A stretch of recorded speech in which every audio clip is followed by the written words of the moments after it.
Di saat rahimku menangis melepaskan kepergian darah daging kami yang tak sempat bernapas, suamiku justru tertawa lepas merayakan kelahiran putranya dari rahim wanita lain.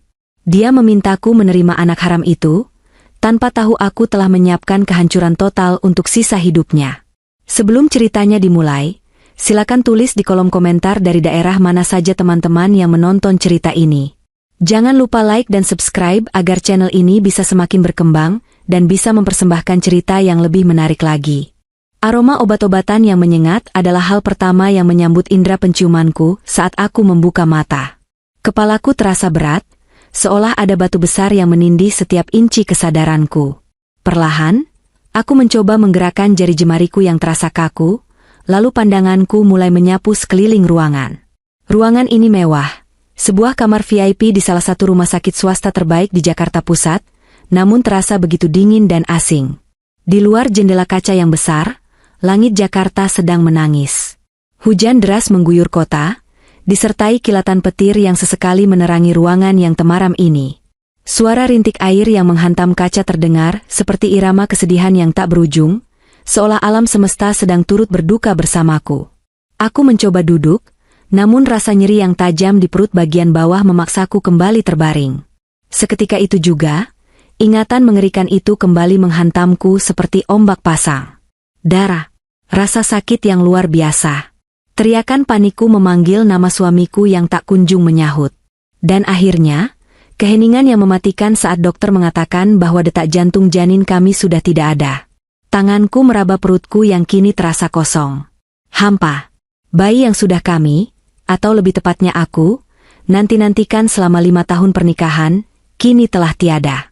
Tidak ada tangisan bayi, tidak ada senyum bahagia, hanya kehampaan yang menyiksa.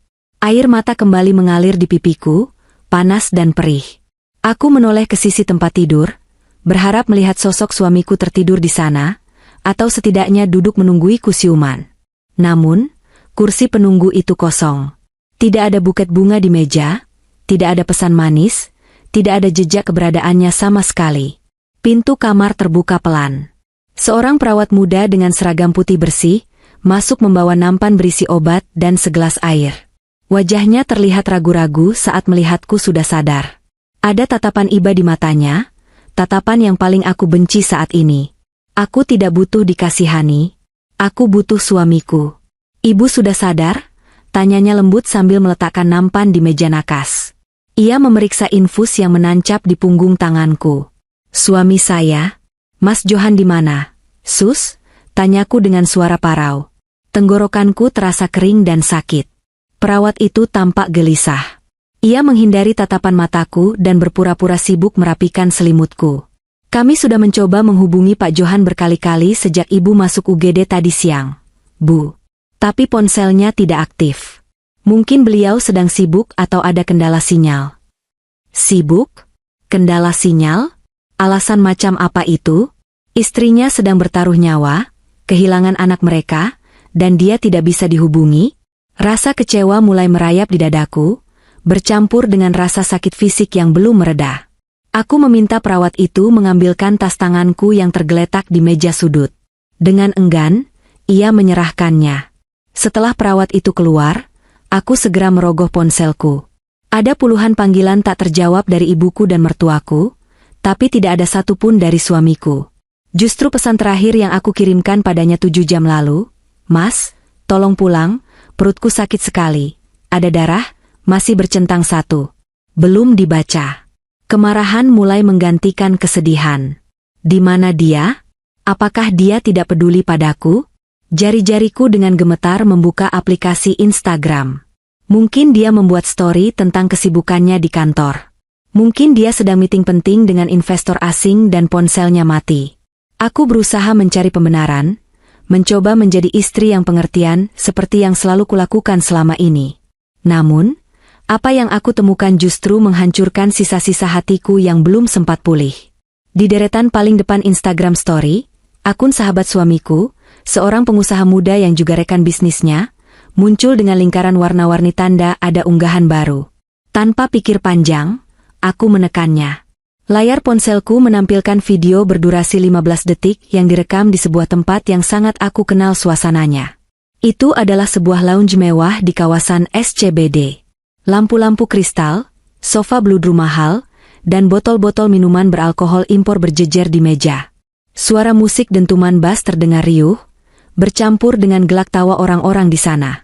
Kamera kemudian bergerak, menyorot ke tengah ruangan. Di sana, duduk di sofa utama bak seorang raja, adalah suamiku, Mas Johan. Dia tidak sedang meeting. Dia tidak sedang bekerja keras demi masa depan kami. Dia mengenakan kemeja putih yang lengan bajunya digulung santai, wajahnya merah padam karena alkohol dan tawa.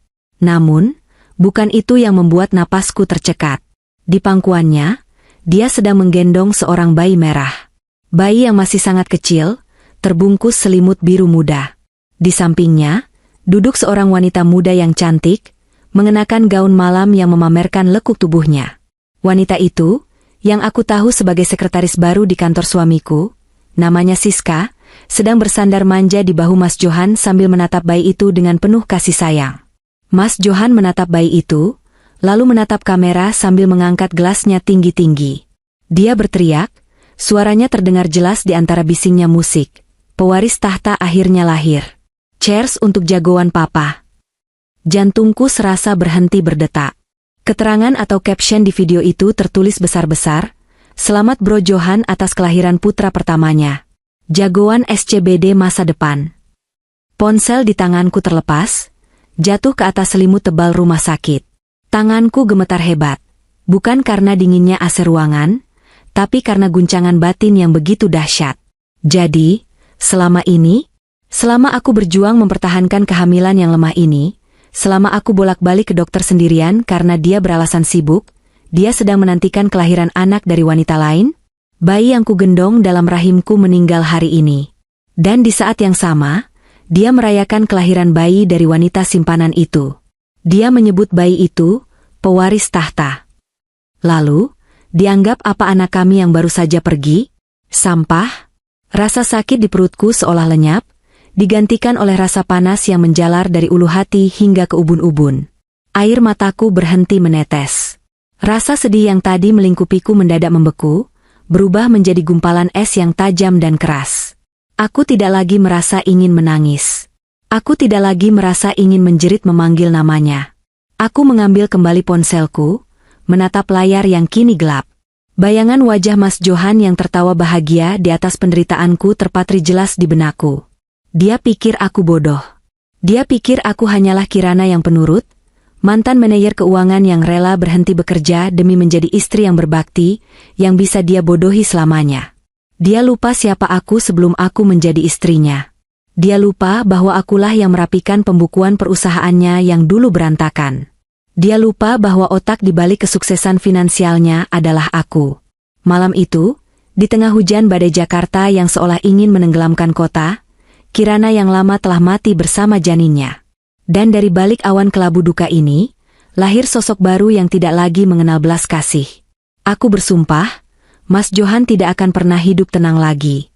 Dia boleh merayakan kelahirannya hari ini, tapi aku akan memastikan dia meratapi kematian masa depannya esok hari.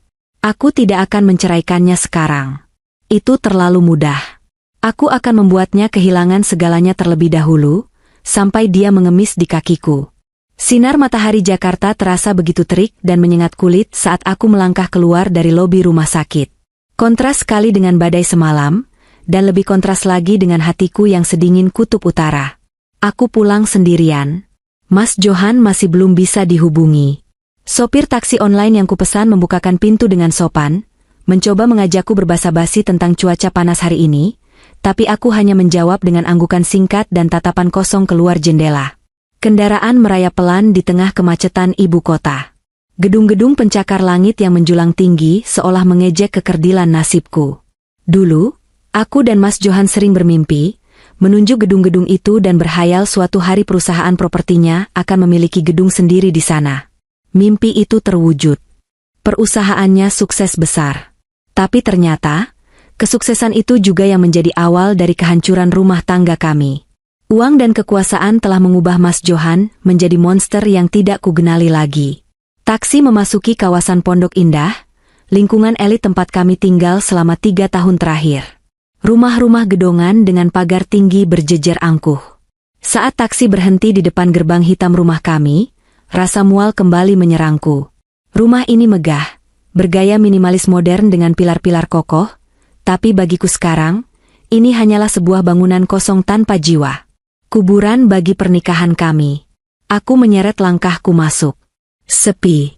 Asisten rumah tangga kami sedang pulang kampung karena ibunya sakit, jadi rumah benar-benar kosong. Debu tipis mulai terlihat di atas meja konsol di ruang tamu. Foto pernikahan kami yang berukuran besar masih terpajang manis di dinding. Di foto itu, Mas Johan menatapku dengan tatapan memuja. Ironis sekali melihatnya sekarang. Ingin rasanya aku merobek kanvas itu, tapi kutahan. Belum saatnya. Emosi tidak akan membantuku memenangkan perang ini. Logika dan strategi yang akan menjadi senjataku. Ponselku bergetar. Sebuah pesan masuk dari Mas Johan. Akhirnya, aku membukanya dengan perasaan hambar. Dek, maaf Mas baru kabari. Sinyal susah banget. Mas mendadak harus ke Surabaya lihat proyek yang ada masalah struktur. Mungkin 2-3 hari baru pulang. Kamu baik-baik di rumah ya? Love you. Aku tertawa kecil, tawa yang terdengar sumbang di telingaku sendiri. Surabaya? Dia bahkan tidak berusaha membuat kebohongan yang cerdas. Dia pikir aku tidak melihat story temannya semalam? Atau mungkin dia terlalu percaya diri bahwa aku adalah istri bodoh yang hanya tahu belanja dan arisan, sehingga tidak akan pernah mengecek kebenarannya. Dia meremehkanku. Dan itu adalah kesalahan terbesarnya. Alih-alih membalas pesannya atau melabraknya lewat telepon, aku meletakkan ponselku di meja makan. Aku berjalan menuju ruang kerja Mas Johan yang terletak di lantai 2. Ruangan ini adalah daerah kekuasaannya. Biasanya, aku jarang masuk ke sini kecuali untuk mengantarkan kopi atau membersihkan debu. Dia selalu bilang ada dokumen rahasia perusahaan yang tidak boleh disentuh siapapun. Pintu ruang kerja itu terkunci. Tentu saja. Tapi Mas Johan lupa. Saat kami baru menikah dan rumah ini belum direnovasi, akulah yang memegang semua kunci cadangan. Aku berjalan ke kamarku, membuka kotak perhiasan lama yang jarang kusentuh, dan menemukan sebuah kunci kecil terselip di lapisan beludru paling bawah. Klik. Pintu terbuka. Aroma tembakau mahal dan pewangi ruangan maskulin menyeruak keluar. Ruangan itu rapi, dengan meja mahoni besar di tengahnya. Di atas meja, tergeletak sebuah laptop tipis keluaran terbaru. Ini adalah brankas digitalnya. Mas Johan sangat protektif terhadap laptop ini. Dia selalu membawanya kemana-mana. Tapi mungkin karena terburu-buru, pergi ke Surabaya, alias menemui istri simpanan dan anak barunya, dia meninggalkannya. Dia pasti berpikir laptop ini aman karena terkunci sandi. Aku duduk di kursi kerjanya yang empuk. Kursi yang harganya setara dengan motor metik baru. Aku membuka laptop itu. Layar menyala meminta kata sandi. Aku mencoba tanggal ulang tahunnya. Salah. Tanggal pernikahan kami. Salah. Tanggal lahir ibunya. Salah. Aku terdiam sejenak, mengingat video semalam. Bayi itu. Siska. Aku mencoba memasukkan kombinasi tanggal lahir Siska. Aku pernah melihat data karyawannya dulu saat masih membantu HRD. Gagal lagi. Lalu aku teringat sesuatu. Johan adalah orang yang narsis. Dia sangat bangga dengan pencapaian pertamanya. Plat nomor mobil pertamanya, B10-an. Aku mengetik, B10-an sukses. Loading. Dan terbuka. Betapa menyedihkannya dia. Sombong, tapi ceroboh. Keamanan digitalnya selemah moralnya. Sebagai mantan manajer keuangan yang pernah menangani audit perusahaan multinasional sebelum menikah, mataku langsung tertuju pada folder-folder yang tersusun di desktop. Ada folder bernama, pribadi, proyek 2024, dan satu folder dengan nama yang agak aneh, dana taktis. Instingku langsung bekerja. Aku membuka folder, dana taktis. Di dalamnya terdapat puluhan file spreadsheet Excel dan scan bukti transfer. Mataku menelusuri angka-angka itu dengan cepat. Jantungku berdebar kencang, bukan karena takut, tapi karena adrenalin. Ini bukan sekadar pembukuan biasa. Ini adalah catatan penggelapan pajak gila-gilaan. Johan memanipulasi laporan keuangan perusahaannya untuk menghindari pajak miliaran rupiah. Dia juga mengalihkan dana investor untuk proyek fiktif, yang uangnya kemudian mengalir ke beberapa rekening pribadi atas nama orang lain. Aku menelusuri aliran dana itu. Salah satu rekening penerima yang paling sering muncul adalah atas nama Siska Amelia. Transfer rutin puluhan juta setiap bulan, pembelian apartemen di Kuningan, pembelian mobil mewah, hingga biaya rumah sakit persalinan VIP. Semua menggunakan uang perusahaan. Uang investor. Uang haram. Aku tersenyum miris. Ternyata kekayaan yang dia pamerkan selama ini dibangun di atas pondasi pasir yang rapuh. Dia bermain api dengan hukum, dan dia menggunakan uang curian itu untuk membiayai perselingkuhannya. Tanganku bergerak lincah di atas keyboard. Aku tidak hanya melihat. Aku mulai menyalin semua data itu ke dalam hard disk eksternal yang kubawa dari tasku. Aku juga mengunduh token perbankan digitalnya yang tersinkronisasi di browser. Kebodohan Johan yang lain, dia menyimpan password internet banking di fitur autosave browser karena malas mengetik ulang. Rencana jahat mulai tersusun rapi di kepalaku, bab demi bab. Aku tidak akan melaporkannya ke polisi sekarang. Jika dia dipenjara sekarang, asetnya mungkin disita negara, tapi Siska masih bisa menikmati sisa-sisa harta yang sudah dia berikan. Itu tidak adil. Siska juga harus hancur. Mereka berdua harus merasakan miskin yang sesungguhnya. Aku akan memainkan peran sebagai akuntan bayangan. Aku akan mengacaukan aliran dananya. Aku akan membuat seolah-olah Johan melakukan pencucian uang yang ceroboh ke rekening luar negeri, rekening yang sebenarnya kucipatkan dan ku kendalikan kuncinya. Aku akan memindahkan aset-aset likuidnya sedikit demi sedikit, sampai perusahaan itu kosong melompong seperti cangkang kerang. Sambil menunggu proses penyalinan data selesai, aku melihat foto wallpaper laptopnya. Bukan foto kami, tapi foto mobil sport barunya. Benda mati lebih berharga baginya daripada istri yang menemaninya dari nol. Nikmatilah waktu, meeting MU di Surabaya. Mas, bisikku pada layar laptop yang menyala terang. Karena saat kamu pulang nanti, kamu masih akan melihat istrimu yang manis dan penurut. Kamu tidak akan tahu bahwa istrimu sedang menggali kuburan untukmu, tepat di bawah kakimu sendiri. Data selesai disalin. Aku mematikan laptop, mengembalikan posisi kursi seperti semula, dan membersihkan sidik jariku di keyboard dengan tisu basah. Aku keluar dari ruangan itu dan menguncinya kembali. Kunci cadangan itu kusimpan di tempat yang paling aman, di dalam braku. Aku berjalan ke dapur, menyeduh teh hangat. Di luar, matahari mulai condong ke barat. Aku duduk di ruang makan yang megah namun sepi, menyeruput tehku dengan tenang. Duka karena kehilangan anakku masih ada, nyeri dan dalam. Tapi kini, duka itu memiliki teman baru, dendam yang membara. Aku tidak akan menangis lagi. Air mataku terlalu mahal untuk laki-laki seperti Johan. Mulai hari ini, setiap detik dalam hidupku didedikasikan untuk melihatnya hancur. Pagi itu, Jakarta Selatan terasa begitu sibuk. Hiruk-pikuk manusia yang mengejar ambisi beradu dengan deru mesin kendaraan yang memadati jalanan Senopati. Aku duduk di sudut sebuah kafe yang cukup tersembunyi, tempat yang sering dikunjungi para pekerja lepas dan eksekutif muda yang ingin bekerja dengan tenang. Di hadapanku, secangkir americano dingin yang es batunya mulai mencair menemani laptop Johan yang kini menjadi senjata utamaku. Aku mengenakan kacamata hitam besar dan masker medis, berpura-pura sedang flu agar tidak ada kenalan yang mengenaliku. Seharusnya, aku sedang berada di rumah, beristirahat total pasca kuretase 2 hari yang lalu. Namun, adrenalin yang memompa di tubuhku jauh lebih ampuh daripada obat penghilang rasa sakit manapun. Rasa sakit fisik akibat kehilangan bayiku memang masih ada, berdenyut nyeri setiap kali aku bergerak terlalu cepat. Tapi rasa sakit itu justru menjadi bahan bakar yang membuat fokusku semakin tajam. Layar laptop menampilkan antarmuka internet banking korporat milik perusahaan Johan. Token fisik berwarna biru yang kucuri dari laci meja kerjanya tergeletak di samping cangkir kopi. Ini adalah kunci menuju jantung kerajaannya. Johan selalu merasa dirinya pintar dengan memisahkan rekening operasional resmi dan rekening dana taktis. Rekening taktis inilah yang dia gunakan untuk menampung uang hasil manipulasi pajak, kickback dari kontraktor, dan dana investor yang dia sunat. Dia pikir rekening ini aman karena tidak tercatat dalam pembukuan resmi yang diserahkan ke kantor pajak. Dia salah besar.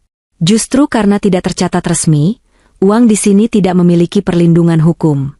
Jika hilang, dia tidak bisa melapor ke polisi tanpa membuka aib kejahatannya sendiri. Tadi malam, Johan meneleponku lewat video call. Wajahnya terlihat segar, latar belakangnya dinding kamar hotel bintang 5 di Surabaya. Dia bertanya dengan nada khawatir yang dibuat-buat, "Gimana keadaan kamu, Dek? Masih sakit perutnya? Mas kepikiran terus di sini." Aku berakting sempurna. Dengan wajah pucat tanpa riasan dan suara lemah, aku menjawab bahwa aku baik-baik saja dan memintanya fokus bekerja. Padahal, aku tahu persis, di luar frame kamera itu, ada botol wine yang sudah terbuka dan mungkin Siska sedang menunggu di kamar mandi. Kebohongan itu begitu lancar keluar dari mulutnya, membuatku sadar bahwa laki-laki yang kunikahi ini bukan lagi manusia, melainkan aktor watak yang sangat berbakat. Kembali ke layar laptop. Jariku menari di atas trackpad. Targetku hari ini adalah memindahkan dana sebesar 20 miliar rupiah dari rekening taktis itu. Tapi aku tidak akan mentransfernya ke rekeningku. Itu terlalu bodoh dan mudah dilacak. Sebagai mantan manajer keuangan, aku tahu cara bermain cantik. Aku telah menyiapkan sebuah perusahaan cangkang, shell company, yang terdaftar di negara bebas pajak, lengkap dengan dokumen legalitas yang terlihat meyakinkan namun sebenarnya fiktif. Aku mulai memasukkan angka-angka itu. 0 demi 0 yang berderet panjang. Uang ini seharusnya bisa digunakan untuk membayar gaji karyawan tepat waktu, atau memperbaiki kualitas bangunan proyeknya yang sering dia kurangi spesifikasinya demi untung besar. Tapi tidak. Uang ini selama ini dia gunakan untuk memanjakan egonya dan wanita simpanannya. Kini, uang ini akan lenyap. Jantungku berdegup kencang saat sistem meminta kode respon dari token. Ini adalah momen krusial. Jika Johan mengaktifkan notifikasi SMS banking ke ponsel utamanya, tamatlah riwayatku. Namun, aku ingat kebiasaan Johan. Dia sangat paranoid istrinya tahu soal uang ini, jadi dia mengalihkan semua notifikasi rekening taktis ini ke email rahasia, bukan ke nomor ponsel. Dan tentu saja, aku sudah meretas email itu semalam dan mematikan fitur notifikasinya untuk sementara. Aku menekan tombol di token fisik. Angka 6 digit muncul. Aku mengetikkannya ke kolom verifikasi di layar. Klik. Transaksi berhasil diproses. Tulisan hijau itu muncul di layar, memberikan kepuasan yang nyaris orgasmik. 20 miliar rupiah melayang dalam hitungan detik. Berpindah dari brankas Johan menuju lubang hitam yang tidak akan pernah bisa dia jangkau kembali. Dalam mutasi rekening, transaksi ini tercatat sebagai pembayaran konsultasi manajemen proyek internasional kepada perusahaan cangkang yang kubuat. Jika nanti diaudit, transaksi ini akan terlihat seperti Johan sedang berusaha melarikan uangnya sendiri ke luar negeri. Aku sedang menjebaknya. Aku membuat skenario seolah-olah Johan sedang melakukan pencucian uang, money laundering, yang ceroboh. Belum selesai sampai di situ. Aku membuka aplikasi penyunting dokumen. Aku butuh tanda tangan basah Johan untuk beberapa dokumen pengalihan aset properti. Di dalam tas, aku membawa stempel digital dan file scan tanda tangan Johan yang resolusinya sangat tinggi. Dulu, Johan sering memintaku membantunya mengurus dokumen saat dia malas ke kantor, jadi dia memberiku akses ke tanda tangan digitalnya. Biar praktis, katanya dulu.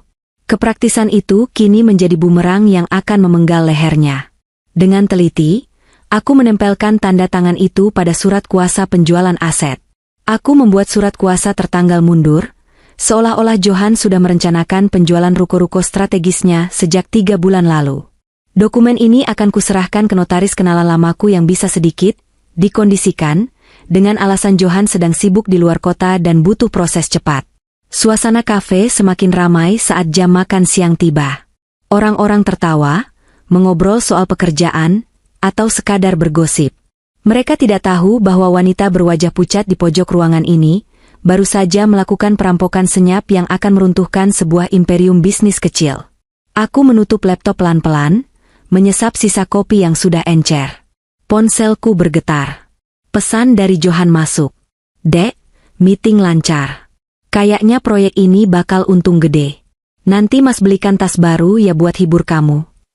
Aku tersenyum miring di balik maskerku. Tas baru? Dia bahkan tidak sadar bahwa uang untuk membeli tas itu baru saja hangus. Dia masih merasa sebagai raja dunia, Padahal tahtanya sudah mulai keropos dimakan rayap yang dia pelihara di rumahnya sendiri. "Makasih, Mas.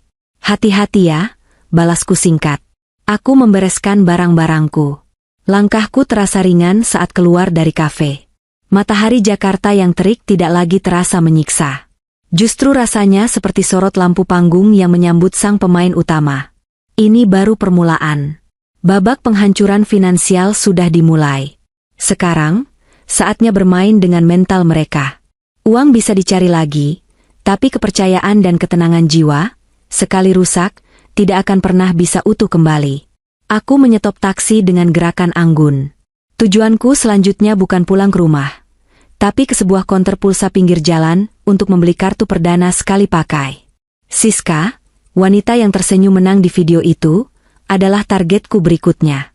Apartemen mewah di kawasan Kuningan itu menjulang tinggi dengan kaca-kaca yang memantulkan cahaya matahari sore. Dari kejauhan, bangunan itu tampak kokoh dan prestisius, lambang keberhasilan bagi siapa saja yang tinggal di sana. Siska tinggal di salah satu unit penthouse junior di sana. Aku tahu itu karena tagihan maintenance-nya selalu mampir ke email Johan yang sudah kusadap. Johan membanggakan apartemen itu sebagai investasi, padahal sertifikatnya masih diagunkan ke bank untuk modal proyek lain. Siska, tentu saja, tidak tahu fakta ini. Dia tahunya Johan membelikan apartemen itu tunai atas namanya sebagai bukti cinta. Cinta? Jangan bercanda. Johan hanya mencintai dirinya sendiri. Siska hanyalah trofi, dan trofi itu kini akan kugunakan untuk memukul balik pemiliknya.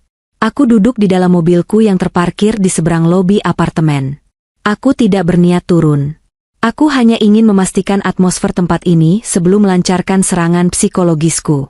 Di tanganku, sebuah ponsel murah dengan kartu perdana baru sudah siap. Tidak ada yang bisa melacak nomor ini kembali padaku. Siska adalah wanita yang tipikal. Cantik, muda, ambisius, tapi memiliki insecurity yang besar soal masa depan. Dia tahu posisinya sebagai wanita simpanan sangat rentan. Dia butuh jaminan. Dan jaminan terbesar baginya adalah harta. Dia merasa aman karena memegang kunci apartemen mewah dan mobil mahal. Tapi bagaimana jika rasa aman itu diguncang? Aku membuka aplikasi WhatsApp di ponsel murah itu. Foto profil Siska terlihat berseri-seri, menggendong bayi laki-laki mereka. Statusnya bertuliskan, "My Little Prince, My King. Family Forever." Family? Kata itu membuat darahku mendidih. Dia yang menghancurkan keluargaku berani bicara soal keluarga? Jari jemariku dengan dingin mengetik pesan pertama. Aku tidak ingin langsung memaki. Itu cara kuno dan murahan. Teror terbaik adalah teror yang terdengar seperti nasihat, tapi menyuntikkan racun keraguan ke dalam otak. "Hai cantik, hidupmu terlihat sempurna ya di Instagram. Tapi hati-hati, jangan terlalu percaya diri. Coba cek sertifikat apartemen yang kamu tinggali sekarang. Kamu yakin itu sudah atas namamu? Atau jangan-jangan Johan diam-diam menjaminkannya ke bank untuk menutupi utang perusahaannya? Kasihan kalau nanti kamu dan bayimu diusir satpam karena apartemennya disita bank." Cuma mengingatkan sesama wanita. Send. Aku mematikan ponsel itu sejenak, membayangkan reaksi di seberang sana. Pesan itu spesifik. Pesan itu menyerang ketakutan terbesarnya, menjadi miskin dan terbuang. Aku tahu Siska bukan wanita bodoh, dia pasti akan langsung mengecek. Dan ketika dia tidak menemukan sertifikat asli, karena memang sertifikat itu ada di brankas bank, kepanikan akan mulai merayap. Malam harinya, drama yang kunantikan akhirnya dimulai. Johan pulang ke rumah sekitar pukul 9 malam. Dia terlihat jauh lebih tua dari biasanya. Wajahnya kusut, kemejanya lecek, dan ada lingkaran hitam di bawah matanya. Sepertinya, perjalanan bisnis, pura-puranya tidak berakhir menyenangkan. Aku menyambutnya di ruang tengah dengan daster sopan dan wajah sendu. "Mas sudah pulang? Kok kelihatan capek banget?" sapaku lembut sambil mengambil tas kerjanya. Johan menghela napas panjang, menghempaskan tubuhnya ke sofa. "Iya, Dek. Proyek di Surabaya kacau balau. Mas pusing. Klien rewel." Bohong. Dia pusing bukan karena klien. Dia pusing karena Siska. Aku berjalan ke dapur untuk membuatkannya teh jahe hangat. Dari dapur, aku bisa mendengar ponsel Johan berdering terus-menerus. Bukan nada dering biasa, tapi nada khusus yang aku tahu dia atur untuk Siska. Dia merejek panggilan itu berkali-kali. Namun, telepon itu berbunyi lagi. Akhirnya, dengan geraman kesal, dia mengangkatnya. "Halo, aku kan sudah bilang aku lagi di rumah. Jangan telepon terus." Suara Johan meninggi, tertahan agar tidak terdengar sampai ke dapur. Aku menajamkan telinga, sengaja berlama-lama mengaduk gula. "Apaan sih? Yang? Kamu dapat info dari mana? Itu orang iseng." Johan mendesis, nada suaranya mulai panik. "Sertifikatnya aman. Ada di notaris, lagi proses balik nama. Kenapa kamu nggak percaya sama aku? Aku ini kasih kamu segalanya." Hening sejenak, lalu Johan menyela dengan kasar. "Yang nggak bisa sekarang. Kamu pikir ngurus dokumen gampang? Sabar dong. Jangan nuntut melulu. Perusahaan lagi cash flow seret, kamu malah nambah beban pikiran." Senyum kemenangan terukir di bibirku. Umpanku dimakan dengan lahap. Siska pasti sedang histeris di ujung sana, menuntut bukti kepemilikan apartemen. Dan Johan, yang uangnya baru saja hilang 20 miliar karena ulahku tadi siang, pasti sedang dalam kondisi sumbu pendek. Tekanan dari dua arah, kehilangan uang misterius dan tuntutan wanita simpanan, akan membuatnya gila perlahan-lahan. Aku berjalan kembali ke ruang tengah membawa nampan teh, berpura-pura tidak mendengar apa-apa. Saat aku muncul, Johan buru-buru mematikan teleponnya dan memasukkannya ke saku celana. Dia mencoba tersenyum padaku, tapi senyumnya terlihat seperti orang yang sedang menahan sakit gigi. "Siapa yang telepon malam-malam begini? Mas? Klien lagi?" tanyaku polos. "Iya biasa, kontraktor bawel minta termin cair," jawabnya gelagapan. Tangannya gemetar saat menerima cangkir teh dariku. Aku duduk di sampingnya, memijat bahunya yang tegang. "Mas jangan terlalu diforsir kerjanya. Kesehatan Mas lebih penting. Kalau ada masalah uang, kan kita bisa hidup sederhana dulu. Yang penting kita bersama." Johan menatapku. Ada kilatan rasa bersalah di matanya, tapi itu hanya bertahan sedetik sebelum tertutup kembali oleh arogansinya. "Kamu tenang aja. Mas ini pengusaha sukses. Masalah kecil begini bisa Mas atasi. Kamu fokus aja pemulihan biar kita bisa program hamil lagi." Aku mengangguk patuh, menyembunyikan rasa jijik yang luar biasa. Program hamil lagi? Dengan laki-laki yang baru saja membentak ibu dari anaknya yang lain? Tidak akan pernah. Malam itu, Johan tidak bisa tidur. Dia bolak-balik di tempat tidur, berkali-kali mengecek ponselnya, lalu keluar ke balkon untuk merokok. Aku berbaring memunggunginya, mataku terbuka lebar dalam kegelapan. Ponsel murah di tasku bergetar pelan satu kali. Balasan dari Siska. Aku baru membacanya saat Johan sedang di kamar mandi. "Siapa kamu? Tahu dari mana soal sertifikat? Jangan coba-coba nakut-nakutin gue. Johan cinta mati sama gue." Aku tidak membalas. Diam adalah jawaban yang lebih menakutkan. Biarkan dia menebak-nebak. Biarkan dia mencurigai semua orang. Teman Johan, karyawan kantor, atau bahkan saingan bisnis. Rasa curiga itu akan membuatnya semakin posesif dan menuntut, sifat yang paling dibenci Johan. Keretakan sudah dimulai. Di kantor, uangnya lenyap. Di rumah keduanya, kedamaiannya hilang. Dan di rumah ini, di samping istri sah yang dia anggap bodoh, dia merasa aman. Padahal, akulah sutradara dari semua mimpi buruk yang sedang dan akan dia alami. Besok adalah waktunya untuk tahap selanjutnya, audit mendadak. Aku akan memastikan bahwa badai yang sesungguhnya akan datang menghantam tepat di wajahnya saat dia merasa paling tidak siap. Selamat tidur, Mas Johan. Nikmatilah sisa-sisa malam tenangmu, karena besok neraka akan bocor di kantormu. Langit di atas kawasan bisnis Sudirman tampak seperti memar raksasa yang membengkak, berwarna ungu kehitaman, pertanda badai besar akan segera menghantam Jakarta. Angin kencang mulai menderu di antara celah gedung-gedung pencakar langit, membuat kaca-kaca jendela bergetar halus.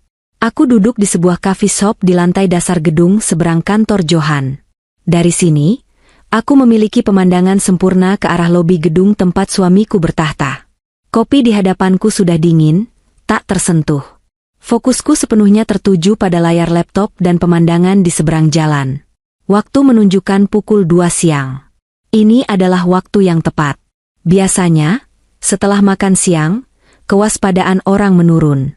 Johan pasti sedang bersiap untuk rapat rutin dengan para manajer, rapat yang biasanya hanya berisi omong kosong motivasi untuk menutupi kebobrokan manajemennya. Di layar laptopku, draft surel yang sudah kusiapkan sejak semalam kini meminta konfirmasi terakhir untuk dikirim. Surel itu bukan surel biasa. Lampirannya berisi bom nuklir bagi karir Johan, 2 versi laporan keuangan.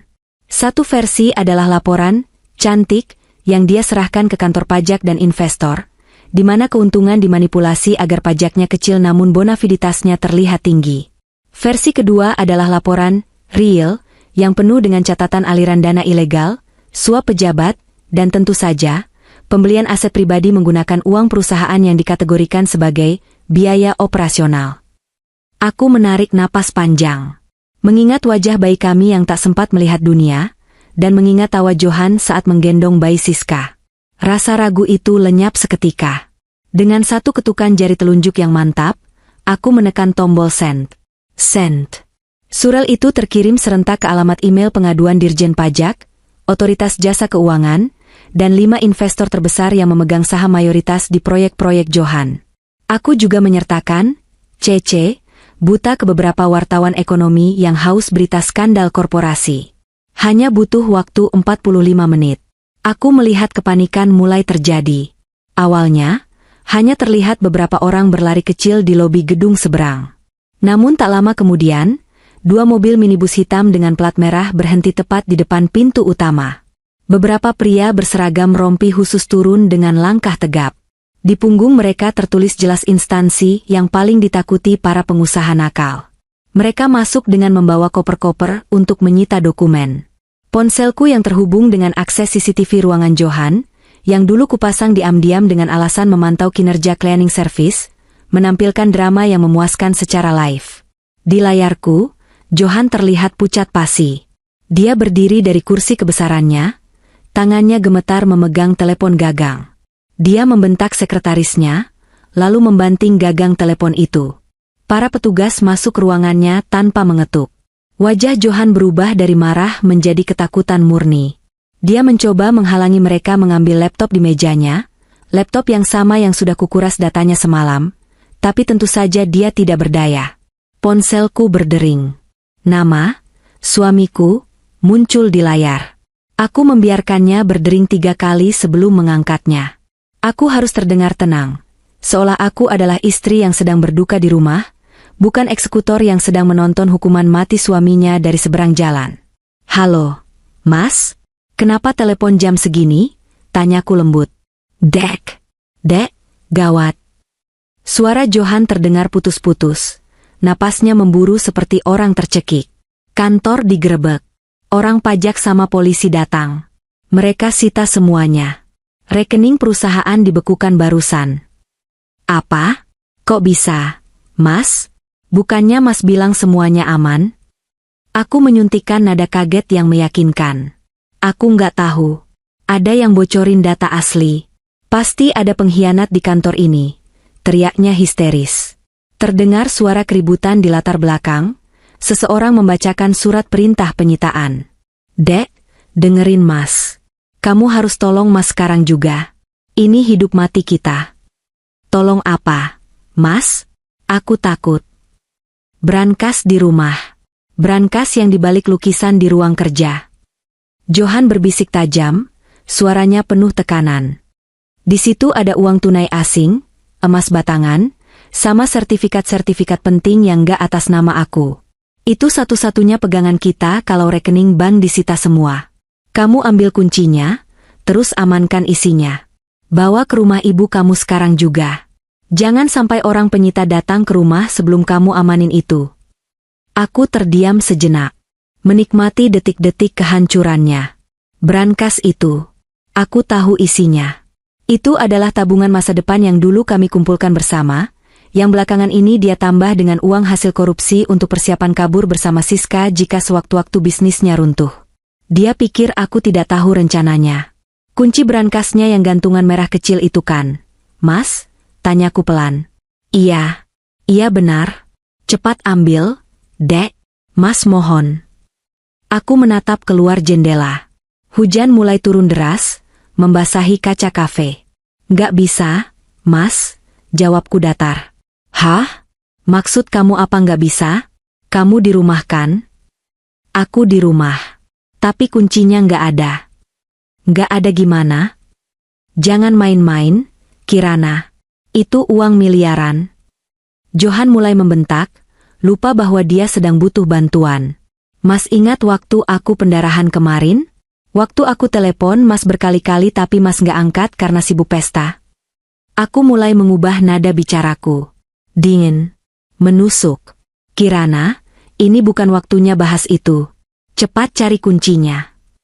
Aku sudah membuangnya. Mas, potongku tegas. Kunci itu sudah aku buang ke kali belakang rumah pagi ini. Bersama semua rasa hormatku sama kamu. Hening. Di ujung telepon, hanya terdengar napas Johan yang tertahan. Kamu gila? Bisiknya tak percaya. Mungkin, jawabku santai. Sama gilanya dengan kamu yang merayakan anak harammu saat anak sahmu meninggal. Kamu minta aku selamatkan harta kamu? Maaf, Mas.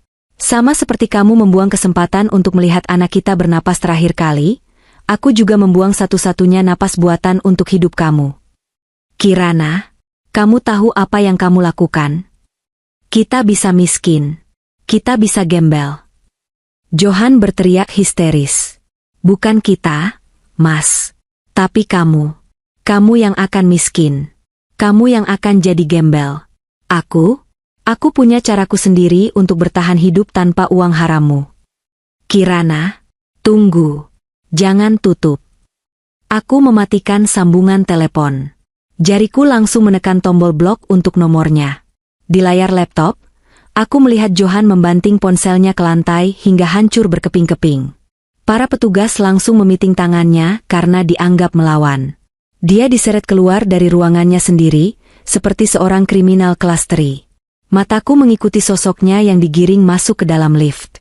Air mataku menetes satu, tapi bukan karena sedih. Itu adalah air mata pelepasan.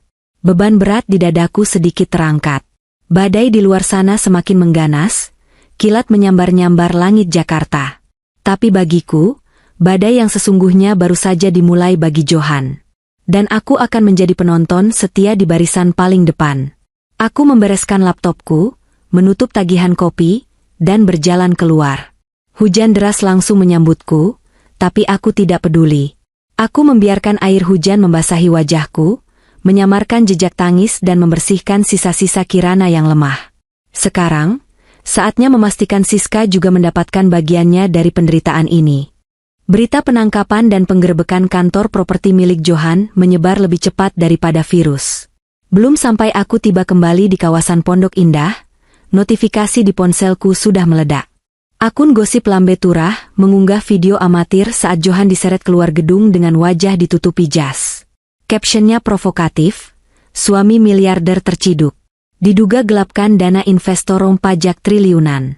Karma Israel. Komentar netizen membanjir, penuh caci maki dan spekulasi liar. Aku membaca komentar-komentar itu dengan perasaan hampa. Dulu, aku akan pasang badan membela nama baik suamiku. Sekarang, akulah yang mengirimkan info anonim ke admin akun gosip itu tentang lokasi penangkapan agar wartawan infotainment bisa standby di sana. Taksi online yang kutumpangi berhenti agak jauh dari rumah karena jalanan macet total. Hujan masih turun rintik-rintik, menciptakan suasana suram di sore yang kelabu. Aku berjalan kaki menuju rumah kami, atau lebih tepatnya, rumah yang sebentar lagi akan menjadi milik bank. Dari kejauhan, aku sudah melihat keramaian di depan gerbang. Mobil polisi, mobil dari pihak bank, dan beberapa mobil wartawan memenuhi jalan. Pita garis kuning polisi dan stiker besar berwarna merah bertuliskan, disita dalam pengawasan bank, sudah tertempel menyolok di pagar hitam yang megah itu. Johan ada di sana. Ternyata dia tidak langsung ditahan di kantor polisi, melainkan dibawa pulang dulu untuk menyaksikan penyitaan aset pribadinya sebagai barang bukti. Dia berdiri di tengah hujan, basah kuyup, kemeja putihnya yang mahal kini transparan dan kotor. Wajahnya yang dulu selalu mendongak sombong, kini tertunduk lesu. Dia menatap rumah impiannya yang kini haram dia masuki. Adegan selanjutnya lebih menyedihkan. Sebuah truk towing datang. Petugas leasing turun dengan surat tugas. Mereka akan menarik mobil sport kebanggaan Johan yang terparkir di carport. Mobil itu, B10-an, ditarik paksa. Johan mencoba berteriak, mencoba menghalangi petugas dengan sisa tenaganya yang lemah. "Jangan, itu mobil saya. Saya bisa bayar cicilannya. Jangan diambil," teriaknya parau. Salah satu petugas leasing mendorongnya pelan.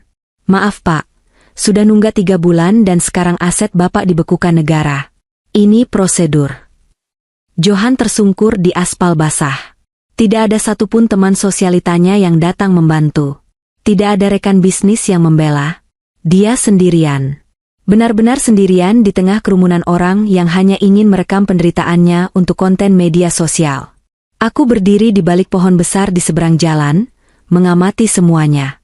Aku tidak berniat mendekat. Aku tidak ingin terlibat dalam drama penyitaan itu. Posisiku aman. Harta pribadiku, warisan dari mendiang ayahku dan tabungan hasil kerjaku sendiri sebelum menikah, sudah kupisahkan jauh-jauh hari dengan perjanjian pranikah yang dulu Johan tertawakan karena dianggap nggak romantis. Sekarang, perjanjian itulah yang menyelamatkanku dari kewajiban menanggung utangnya. Tiba-tiba, Johan menoleh. Matanya liar mencari-cari seseorang. Mungkin dia mencari Siska? Atau mencariku? Ngomong-ngomong soal Siska, aku teringat sesuatu. Saat Johan sibuk dengan urusan penyitaan ini, apa yang dilakukan Ratu di istana keduanya? Aku mengeluarkan ponsel keduaku, mengecek aplikasi pelacak GPS yang pernah kupasang di sistem navigasi mobil yang dipakai Siska, mobil yang secara teknis masih atas nama perusahaan Johan. Titik GPS itu bergerak cepat meninggalkan apartemen Kuningan, menuju arah Bandara Soekarno-Hatta. Aku tersenyum sinis. Tepat seperti dugaanku. Tadi, sesaat setelah berita penggerebekan kantor Johan muncul di TV, aku mengirimkan satu pesan terakhir ke nomor Siska menggunakan nomor anonimku. Johan habis. Dia bakal dipenjara minimal 15 tahun. Semua aset bakal disita, termasuk apartemen yang kamu tempati dan mobil yang kamu pakai. Polisi sedang menuju ke apartemenmu sekarang untuk menyita barang bukti. Kalau kamu nggak mau ikut terseret kasus pencucian uang dan melahirkan di penjara, mending kamu lari sekarang. Bawa apa yang bisa dibawa. Itu adalah gertakan. Polisi belum tentu ke apartemennya secepat itu. Tapi ketakutan adalah motivator terbaik. Siska, wanita yang katanya mencintai Johan apa adanya, ternyata memilih menyelamatkan dirinya sendiri. Lewat akses CCTV apartemen yang juga sudah kuretas, keamanan digital Johan dan orang-orang di sekitarnya sungguh menyedihkan. Aku sempat melihat rekaman 1 jam yang lalu. Siska panik. Dia tidak menangis memikirkan nasib Johan. Dia justru sibuk membuka lemari besi kecil di kamar tidurnya. Dia mengeruk semua perhiasan pemberian Johan, kalung berlian, jam tangan mewah, gelang emas. Dia juga mengambil tumpukan uang tunai, dana darurat, yang disimpan Johan di sana. Dia memasukkan semuanya ke dalam koper besar, bersama dengan baju-baju brandednya. Dia bahkan tidak lupa membawa koleksi tas mewahnya. Di layar rekaman itu, Siska sempat berhenti sejenak, menatap foto Johan di nakas. Lalu, dengan gerakan dingin, dia membalikan bingkai foto itu hingga tertelungkup. Dia menggendong bayinya, menarik kopernya, dan keluar dari pintu apartemen tanpa menoleh lagi. Dia kabur, meninggalkan Johan yang sedang hancur lebur sendirian. Kembali ke masa kini, di depan rumah Pondok Indah. Johan akhirnya menyerah. Dia duduk bersimpu di trotoar saat mobilnya dibawa pergi menjauh. Petugas bank selesai memasang segel di pintu rumah. Mereka mengunci gerbang, meninggalkan Johan di luar pagar istananya sendiri. Johan merogoh saku celananya, mengeluarkan ponselnya yang layarnya sudah retak parah tapi masih bisa menyala. Dia menempelkan ponsel itu ke telinga. Aku tahu siapa yang dia telepon. Siska. Aku bisa membayangkan nada sambung yang tidak akan pernah diangkat. Atau mungkin, nomor itu sudah tidak aktif. Bahu Johan terguncang hebat. Dia berteriak frustrasi ke arah ponselnya, lalu membanting benda itu ke aspal hingga hancur berkeping-keping. Kali ini benar-benar mati total. Istana pasirnya sudah runtuh. Sapuan ombak kenyataan telah meratakan segalanya. Tidak ada lagi Sio Johan yang arogan. Tidak ada lagi papa pewaris tahta. Yang ada hanyalah seorang laki-laki basah kuyup yang tidak punya tempat pulang. Aku memutar tubuh, membelakangi pemandangan menyedihkan itu. Sudah cukup untuk hari ini. Aku memanggil taksi lain untuk membawaku ke rumah ibu. Aku akan menginap di sana malam ini. Ibu pasti sudah mendengar beritanya dan khawatir setengah mati. Aku akan datang sebagai korban yang perlu ditenangkan, menantu malang yang suaminya ternyata penjahat. Di dalam taksi, aku memejamkan mata. Lelah, tapi puas. Namun, ini belum berakhir. Membuatnya miskin hanyalah satu hal. Membuatnya menyadari bahwa ini semua adalah akibat perbuatannya, dan membuatnya hidup dalam penyesalan seumur hidup, adalah babak terakhir yang harus kusiapkan. Dia tidak akan dipenjara selamanya. Uang dan pengacara licik mungkin bisa membuatnya lolos dari jeruji besi dengan hukuman minimal atau status tahanan kota karena bangkrut total. Dan saat itulah, saat dia menjadi rakyat jelata yang terhina, aku akan memberikan pukulan terakhir. Jalan, Pak, kataku pada sopir taksi, ke arah Jakarta Barat. Bagian 1, jatuh ke dasar jurang. Jakarta Barat tidak pernah tidur. Namun bagi Johan, insomnia ini bukan disebabkan oleh ambisi mengejar proyek miliaran rupiah seperti dulu, melainkan oleh gigitan nyamuk dan hawa panas yang menyekap napas. Di sebuah kamar berukuran 3x3 meter di kawasan Tambora, sebuah labirin gang senggol yang matahari pun segan masuk, Johan terbangun dengan napas tersengal. Kipas angin kecil berkarat di sudut ruangan berputar dengan suara krek-krek-krek yang menyedihkan, seolah mengejek nasib tuannya. Baling-balingnya hanya memutar udara panas yang bercampur dengan aroma lembab jamur dinding dan bau got yang menguap dari selokan di depan pintu kos. Johan meraba sisi tempat tidurnya, sebuah kasur busa tipis yang sudah kempes di bagian tengah, beralaskan sprei motif bunga yang warnanya sudah pudar. Tangannya mencari-cari ponsel pintar flagship keluaran terbarunya, kebiasaan refleks yang belum hilang. Namun, jarinya hanya menyentuh layar retak sebuah ponsel bekas merek Cina yang ia beli seharga Rp300.000 di konter pulsa pinggir jalan seminggu yang lalu. Realitas menghantamnya seperti palu godam setiap kali ia membuka mata. Ini bukan mimpi buruk yang akan hilang saat ia membasuh muka dengan air hangat dari water heater di kamar mandi marmernya di Pondok Indah. Ini adalah hidupnya sekarang. 30 hari. Hanya butuh waktu 30 hari bagi semesta untuk membalikan telapak tangannya. 30 hari yang lalu, ia masih Tuan Johan, CEO properti yang disegani, yang tanda tangannya bisa mencairkan dana ratusan miliar. Hari ini, ia hanyalah Johan, penghuni kos kamar nomor 4 yang menunggak uang sewa minggu ini. Johan bangkit duduk, kepalanya berdenyut nyeri. Rasa lapar melilit perutnya dengan kejam. Tadi malam ia hanya makan sebungkus mie instan mentah yang diremukan karena ia kehabisan gas portabel, dan malas meminta air panas ke tetangga kos yang memandangnya dengan tatapan curiga, seolah ia adalah buronan narkoba. Ia berjalan gontai menuju cermin kusam yang tergantung miring di dinding. Bayangan di cermin itu membuatnya ingin memalingkan wajah. Di mana perginya pria gagah yang selalu tampil klimis dengan setelan jas Italia? Sosok di cermin itu tampak seperti hantu. Tulang pipinya menonjol tajam, matanya cekung dikelilingi lingkaran hitam pekat, dan kulit wajahnya kusam, berminyak, serta ditumbuhi brewok yang tidak terawat. Rambutnya yang dulu selalu rapi dengan pomade mahal, kini lepek dan gondrong tak beraturan. "Kau menyedihkan, Johan," bisiknya pada pantulan dirinya sendiri.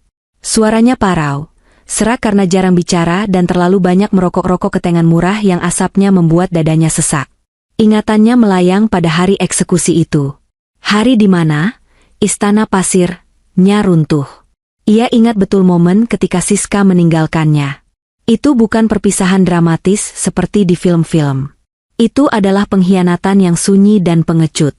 Saat Johan sedang diperiksa maraton oleh penyidik kepolisian selama 2x24 jam, sebelum akhirnya dilepaskan dengan status tahanan kota karena kebangkrutan korporasi, Siska sedang sibuk mengemasi barang-barang.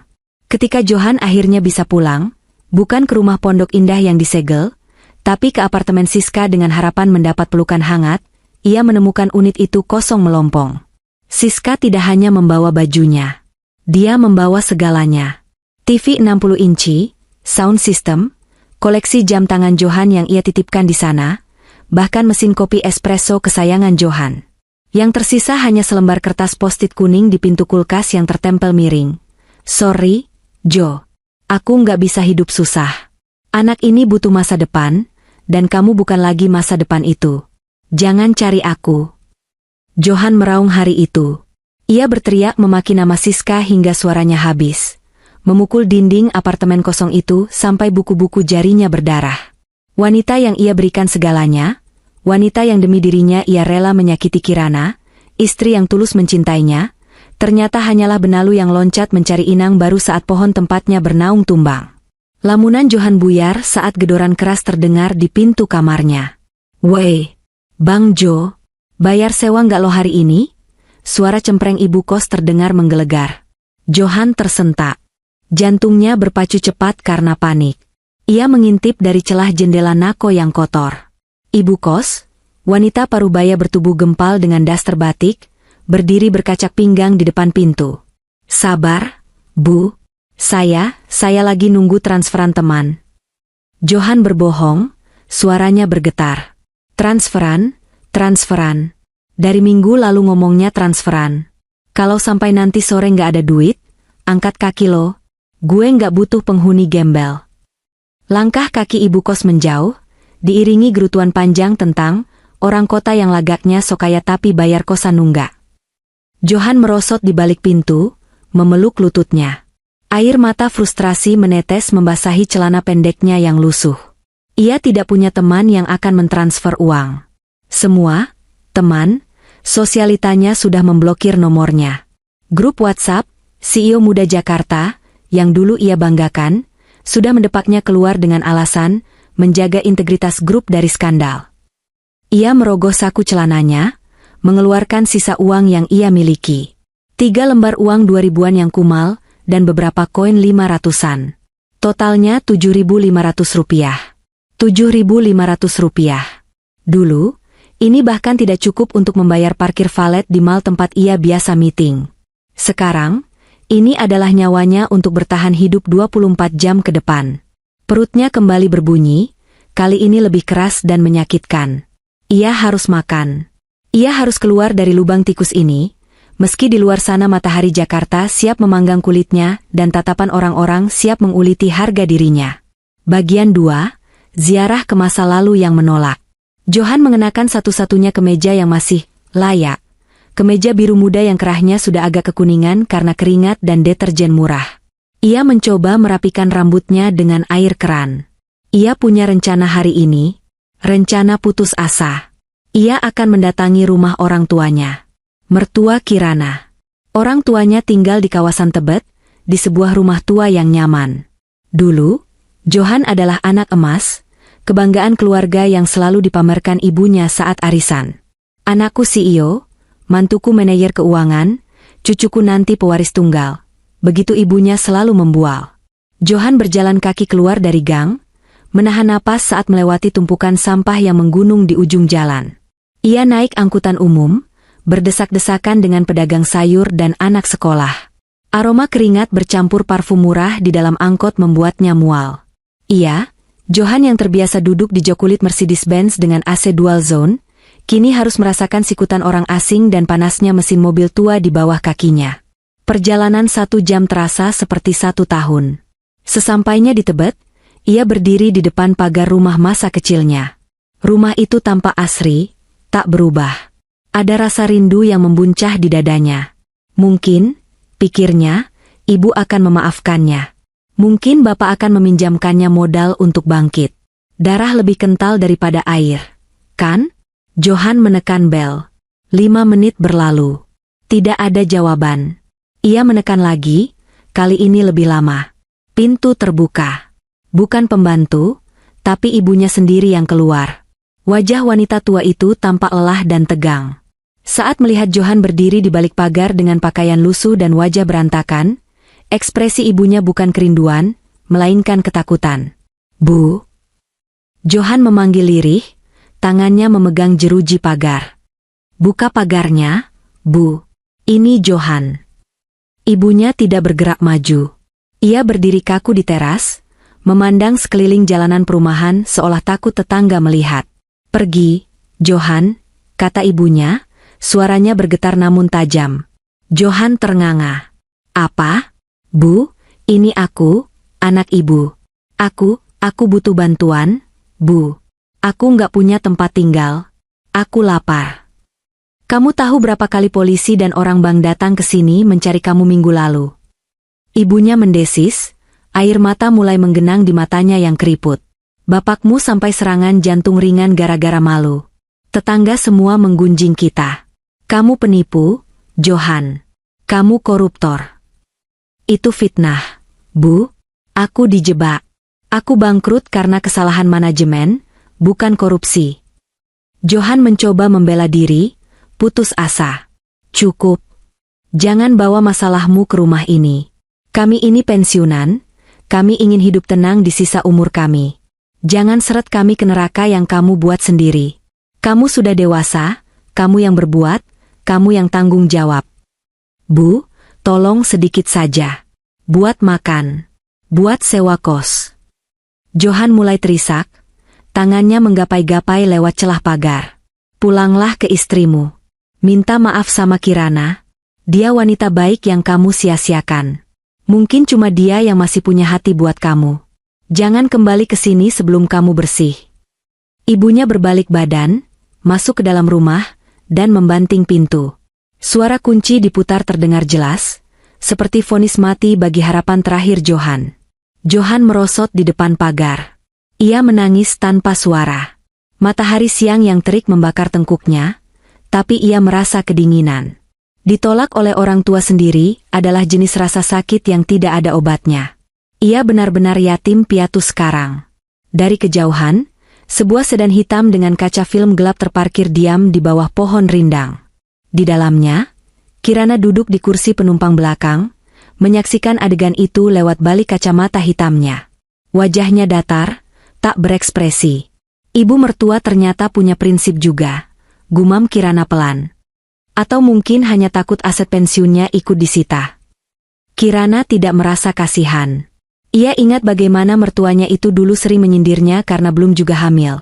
Bagaimana mereka memuja-muja Johan dan menganggap Kirana hanya beruntung dinikahi anak mereka. Sekarang, mereka membuang anak emas itu begitu kilau emasnya luntur menjadi karat. "Jalan, Pak," perintah Kirana pada sopirnya. "Biarkan dia jalan kaki." Bagian 3, rasa lapar yang menghina logika. Sore harinya, Johan kembali ke daerah Jakarta Barat. Kakinya melepuh karena sepatu pantofel lamanya, satu-satunya sepatu yang tersisa, sudah tidak layak pakai untuk berjalan jauh. Ia berjalan menyusuri trotoar berdebu di kawasan jembatan besi. Perutnya bukan lagi melilit, tapi terasa perih seperti diiris pisau. Asam lambungnya naik. Ia harus makan. Uang Rp7.500 di sakunya terasa semakin berat, sebuah beban keputusan yang krusial. Ia berhenti di depan sebuah warteg sederhana. Kaca etalasenya memampangkan tumpukan lauk, ayam goreng kuning yang berminyak, rendang yang kuahnya kental, telur dadar tebal, dan sayur nangka. Aroma masakan itu menusuk hidungnya, membuat air liurnya menetes. Dulu, ia akan jijik makan di tempat seperti ini, takut kena tifus atau keracunan. Sekarang, tempat ini terlihat seperti restoran bintang 5 Michelin di matanya. Johan melangkah masuk dengan ragu. Lantai ubinnya lengket. Meja kayunya dilapisi karpet plastik yang sudah sobek di sana-sini. Ia duduk di bangku panjang, diapit oleh seorang kuli bangunan yang merokok kretek dan seorang pengemudi ojek online yang sedang menyeruput es teh. "Makan, Mas?" tanya pelayan warteg, seorang wanita muda dengan daster yang menyeka keringat di dahinya. Johan menelan ludah. Ia menatap deretan lauk itu. Matanya terpaku pada ayam goreng. "Ayam berapa, Mbak?" tanyanya pelan. "Ayam 12.000, Mas. Pakai nasi jadi 15. Jantung Johan mencelos. 15.000. Uangnya hanya setengah dari itu. Ia menunduk malu, merasakan panas merambat ke telinganya. Kalau nasi sama sayur nangka aja. 7.000. Pakai kuah kan?" "Iya. Sama air putih anget aja ya, yang gratis, cicit Johan. Harga dirinya runtuh sepenuhnya di hadapan sepiring nasi sayur. Pelayan itu menatapnya sekilas dengan tatapan aneh, mungkin heran melihat pria dengan sisa-sisa potongan rambut mahal memesan menu termurah, tapi ia tetap melayaninya. Piring seng diletakkan di hadapannya. Nasi putih hangat yang mengepul, disiram kuah gulai encer, dan sesendok sayur nangka muda. Tidak ada daging, tidak ada telur. Hanya karbohidrat dan serat. Johan menatap piring itu. Tangannya gemetar saat memegang sendok tipis yang bengkok. Suapan pertama terasa hambar, tapi bagi perutnya yang kosong, itu adalah anugerah. Ia makan dengan cepat, rakus, nyaris tersedak. Ia tidak peduli lagi dengan etika makan table manner yang dulu ia agung-agungkan. Ia hanyalah seekor hewan yang kelaparan. Di tengah kunyahannya, seorang pengamen masuk.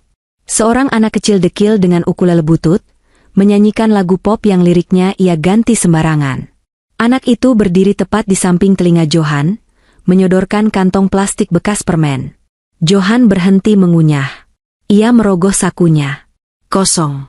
Uangnya pas Rp7.000 untuk bayar makan, sisa Rp500 perak entah jatuh di mana. Gak ada, Dek, kata Johan lemah, tanpa menoleh. Pelit amat sih Om, baju doang ke meja, celetuk anak itu sinis, lalu pindah ke pelanggan sebelah. Kata-kata anak itu menancap di hati Johan. Baju doang ke meja. Ya, dia hanyalah casing kosong sekarang. Tiba-tiba, suara tawa keras terdengar dari televisi tabung 14 inci yang bertengger di atas lemari pendingin minuman di pojok warung. Acara infotainment sore sedang tayang. Johan mendongak, dan dunianya seakan berhenti berputar. Di layar TV yang buram itu, wajah Kirana muncul. Berita utama, istri tabah Johan Pratama bangkit dari keterpurukan, sumbangkan aset pribadi untuk Yayasan Yatim Piatu. Di layar, Kirana terlihat cantik, anggun, mengenakan pakaian putih bersih, sedang tersenyum lembut sambil membagikan bingkisan kepada anak-anak panti. Wajahnya bersinar, glowing, tanpa jejak kesedihan. Kontras sekali dengan Johan yang duduk di warteg kumuh dengan mulut penuh nasi sayur. Wartawan mewawancarai Kirana. Suara lembut istrinya, mantan istrinya, terdengar jernih. Saya hanya ingin move on, Mas. Apa yang terjadi pada mantan suami saya adalah pelajaran berharga. Saya tidak dendam. Saya hanya ingin fokus menata hidup baru dan berbagi dengan mereka yang membutuhkan. Doakan saja Mas Johan bisa menemukan jalan yang benar. Cih, munafik, batin Johan menjerit. Tapi jauh di lubuk hatinya, ia tahu Kirana tidak munafik. Kirana menang. Wanita itu berhasil mengubah narasi menjadi viktim yang bangkit bak pahlawan, sementara Johan adalah villain yang hancur lebur. Orang-orang di warteg ikut menonton. Gila ya, tuh lakinya bego benar, komentar si tukang ojek di sebelah Johan. Istri spek bidadari gitu diselingkuhin. Sekarang rasain dah, makan tuh selingkuhan. Katanya lakinya bangkrut total. Bang, gelapin duit pajak, sahut pelayan warteg. Sekarang mungkin lagi ngumpet di kolong jembatan. Mereka tidak sadar bahwa laki-laki, bego, yang mereka bicarakan sedang duduk di sebelah mereka, menunduk dalam-dalam menyembunyikan wajahnya ke piring nasi. Johan ingin berteriak, ingin membela diri, tapi ia tidak punya suara. Ia sadar, di mata masyarakat, ia sudah mati secara sosial. Ia adalah sampah. Johan menghabiskan suapan terakhirnya dengan rasa asin air mata yang menetes ke piring. Ia bangkit, meletakkan uang Rp7.000 yang sudah lecek di meja kasir, dan bergegas keluar. Di luar, langit Jakarta mulai gelap. Lampu-lampu jalan mulai menyala, namun masa depan Johan gelap gulita. Tiba-tiba, ponsel butut di sakunya bergetar. Sebuah pesan masuk. Johan membukanya dengan tangan gemetar. Nomor tak dikenal. Besok sore jam 4 di Taman Kota GBK. Aku mau bicara soal perceraian kita. Datanglah, aku akan bawa sedikit uang untukmu. Nama pengirim tidak ada, tapi Johan tahu siapa itu. Jantungnya berdegup kencang. Kirana. Ada secercah harapan liar di benaknya. Uang. Kirana mau memberinya uang. Mungkin Kirana masih kasihan padanya? Mungkin Kirana ingin rujuk? Atau setidaknya, memberinya modal untuk kabur dari Jakarta? Harga dirinya melarangnya untuk datang. Tapi perutnya yang baru terisi setengah dan bayangan diusir ibu kos nanti malam memaksanya berpikir realistis. Ia butuh uang itu. Ia akan merangkak ke kaki Kirana jika perlu, asalkan ia bisa keluar dari neraka kemiskinan ini. Johan membalas pesan itu dengan jari gemetar, "Aku akan datang, Dek. Terima kasih." Malam itu, Johan tidur di emperan toko yang sudah tutup, karena ia benar-benar diusir oleh ibu kos. Ia tidur beralaskan kardus, memeluk tas kresek berisi baju gantinya. Ia menatap langit malam yang keruh oleh polusi, membayangkan wajah Kirana. Besok adalah penentuannya. Bagian 1, panggung terakhir. Kawasan Gelora Bung Karno, GBK, sore itu adalah definisi dari Jakarta yang metropolis dan sukses. Langit sore berwarna jingga keemasan, memantul indah di kaca-kaca gedung pencakar langit SCBD yang menjadi latar belakang taman kota. Udara terasa lebih segar di sini, berkat pepohonan rindang yang terawat rapi. Di sekeliling, kehidupan kelas menengah atas Jakarta berdenyut. Para eksekutif muda yang baru pulang kantor berlari santai, jogging, dengan sepatu running seharga jutaan rupiah, smartwatch melingkar di pergelangan tangan mereka. Gadis-gadis influencer berpose di depan air mancur, tertawa renyah membuat konten. Aroma kopi mahal dari kafe-kafe outdoor tercium samar. Kirana duduk di sebuah bangku taman yang posisinya strategis, sedikit terpisah dari keramaian namun memiliki pandangan luas. Ia telah tiba 30 menit lebih awal. Bukan karena tidak sabar, tapi karena ia ingin menyerap energi tempat ini. Ia ingin merasakan kontras yang akan segera terjadi. Penampilan Kirana hari ini adalah sebuah pernyataan perang yang sunyi. Ia mengenakan gaun midi berbahan linen premium berwarna broken white, potongan yang sederhana namun memancarkan aura old money. Di kakinya terpasang sepatu hak tinggi Manolo Blahnik yang elegan. Rambutnya dibiarkan tergerai dengan gelombang natural, wajahnya dipoles makeup tipis yang menonjolkan kesegaran kulitnya. Di pangkuannya, sebuah tas Hermes Kelly hitam tergeletak angkuh. Isi tas itu bukan hanya dompet dan lipstik. Di dalamnya ada amplop coklat berisi dokumen legal yang akan memutus benang terakhir yang mengikatnya dengan masa lalu, dan segepok uang tunai, bukan untuk membantu, tapi untuk menghina. Kirana mengecek jam tangannya. Pukul 16.05. Dari kejauhan, di antara kerumunan orang-orang yang berpakaian sporty dan modis, sesosok anomali berjalan mendekat. Sosok itu seperti noda kotor di atas kanvas lukisan yang indah. Johan. Laki-laki itu berjalan dengan langkah seret. Ia mengenakan kemeja yang sama dengan kemarin, namun ia berusaha memasukkannya ke dalam celana agar terlihat rapi. Usaha yang sia-sia karena celana itu terlihat kedodoran dan kumal. Wajahnya.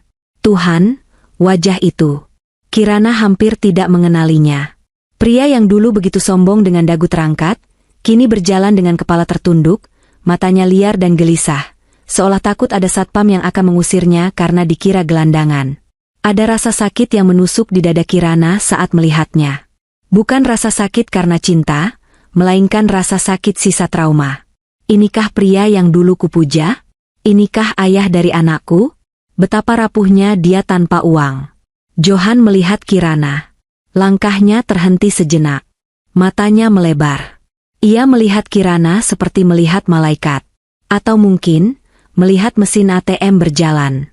Ia mempercepat langkahnya, setengah berlari kecil, napasnya terdengar memburu saat ia sampai di hadapan Kirana. Aroma tubuh Johan langsung tercium.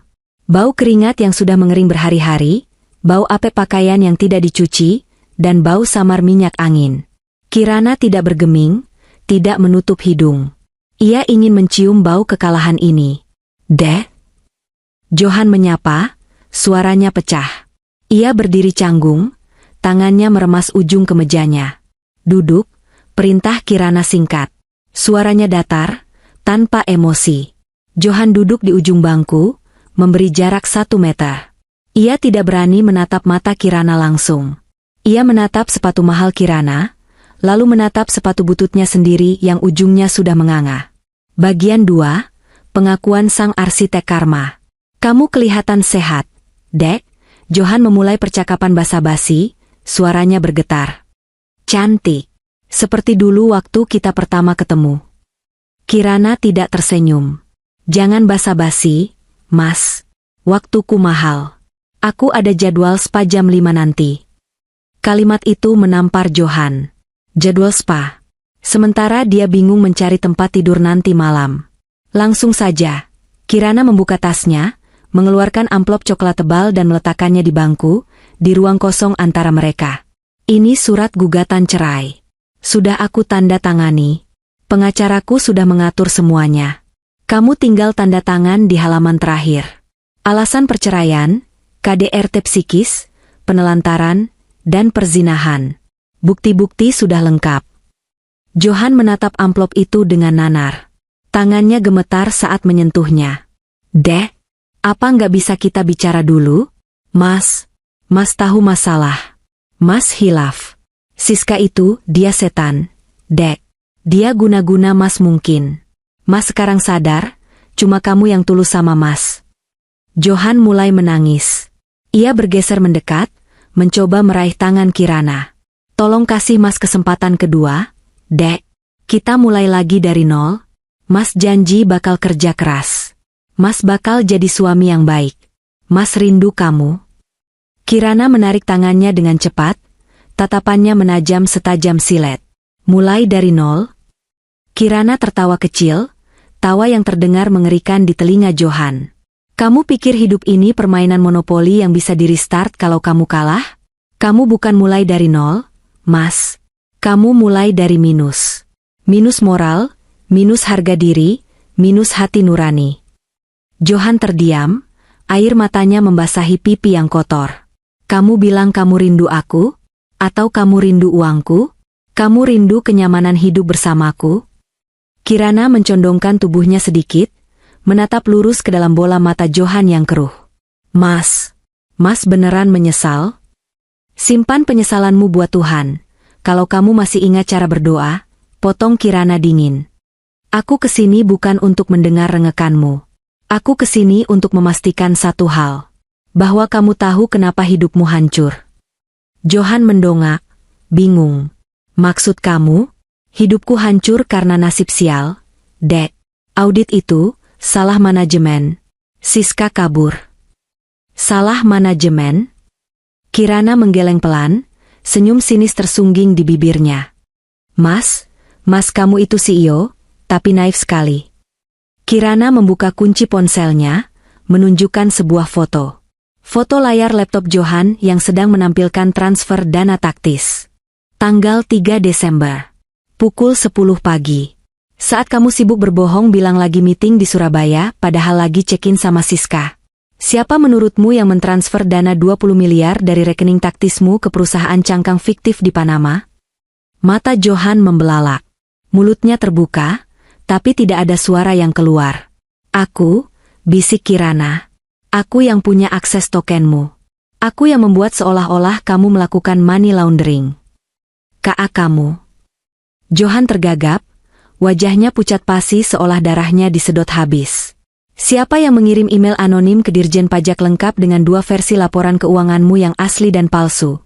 Lanjut Kirana, nadanya semakin menekan. Aku yang kirim saat aku ngopi di seberang kantormu, melihat kamu digelandang polisi. Tubuh Johan mulai gemetar hebat. Ia seperti melihat monster, bukan istrinya. Dan Siska. Kirana terkekeh pelan. Kamu pikir dia kabur karena insting? Tidak. Aku yang menerornya. Aku kirim pesan, aku sadap CCTV apartemennya, aku buat dia paranoid bahwa dia akan ikut di penjara kalau tidak segera lari. Aku yang mengusirnya dari hidupmu supaya kamu benar-benar sendirian saat jatuh. Kenapa? Johan akhirnya bisa bersuara, sebuah bisikan penuh horor. Kenapa kamu tega, Kirana? Aku ini suamimu. Kita pernah saling cinta. Kenapa kamu sekejam ini? Pertanyaan itu membuat atmosfer di sekitar mereka berubah beku. Kirana berdiri perlahan. Postur tubuhnya tegak, menantang langit. Kamu tanya kenapa? Suara Kirana tidak lagi pelan. Ada getaran amarah yang akhirnya ia lepaskan, amarah yang selama sebulan ini ia bekukan dalam es. Ingat malam itu, Mas? Malam di rumah sakit? Kirana menunjuk ke arah perutnya sendiri. Di sini, di rahim ini, ada anak kita. Darah daging kita yang kita tunggu 5 tahun. Malam itu dia sekarat. Mas. Aku kesakitan sendirian. Aku pendarahan. Aku telepon kamu puluhan kali. Aku butuh suamiku. Aku butuh bapak dari anakku. Mata Kirana berkaca-kaca, tapi ia menolak untuk menangis. Air matanya sudah kering untuk pria ini. Dan di mana kamu? Kamu sedang pesta. Kamu sedang tertawa-tawa di SCBD, mengangkat gelas wine, merayakan kelahiran anak harammu dengan pelacur itu. Kamu sebut dia, pewaris tahta.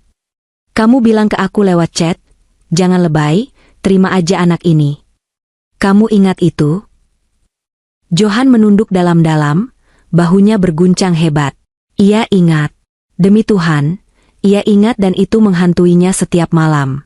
Saat anak kita berhenti bernapas, kamu memilih membunuh masa depannya demi kesenangan sesaatmu. Maka, aku bersumpah di depan jasad bayi kita.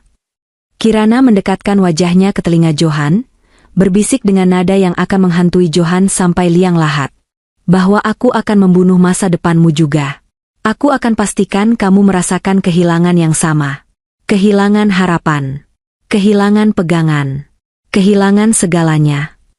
Johan menangis meraung, namun suaranya tertahan di tenggorokan. Ia jatuh berlutut di atas paving blok taman, memeluk kaki Kirana. Ampun, Dek, ampun. Mas salah. Mas berdosa. Kirana tidak menendangnya, tapi ia juga tidak menyentuhnya. Ia hanya membiarkan Johan bersujud di kakinya yang beralaskan sepatu mahal. Pemandangan itu menarik perhatian beberapa orang yang lewat, tapi Kirana tidak peduli. Biar dunia melihat. Berdiri, perintah Kirana dingin. Johan perlahan berdiri, wajahnya basah oleh air mata dan ingus, terlihat sangat menyedihkan. Kirana mengambil amplop di bangku tadi.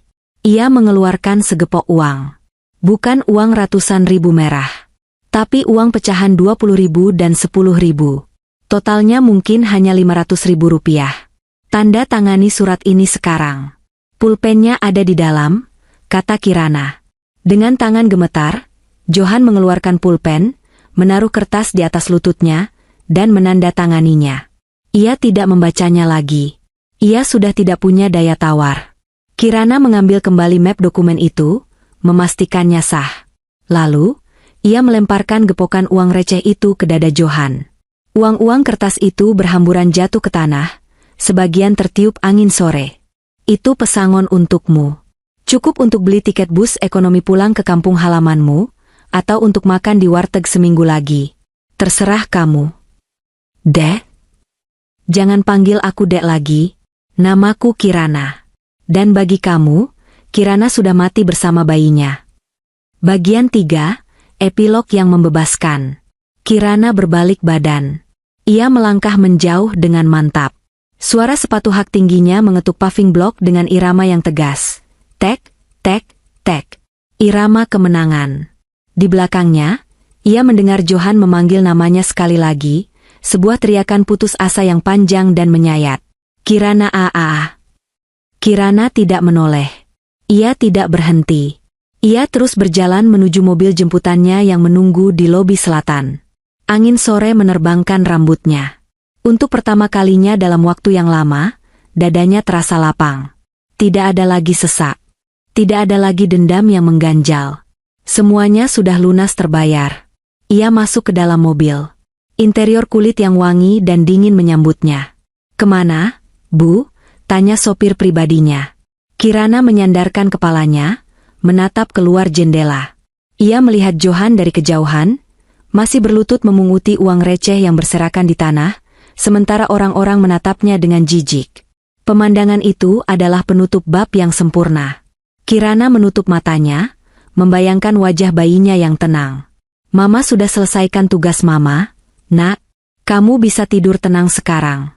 Penjahatnya sudah dihukum. Ke bandara, Pak, jawab Kirana, sebuah senyum tulus terukir di bibirnya. Saya mau ke Bali. Saya ingin melihat matahari terbit besok pagi sebagai wanita yang benar-benar merdeka. Mobil mewah itu melaju perlahan, meninggalkan Johan yang semakin mengecil di kaca spion, meninggalkan masa lalu yang kelabu,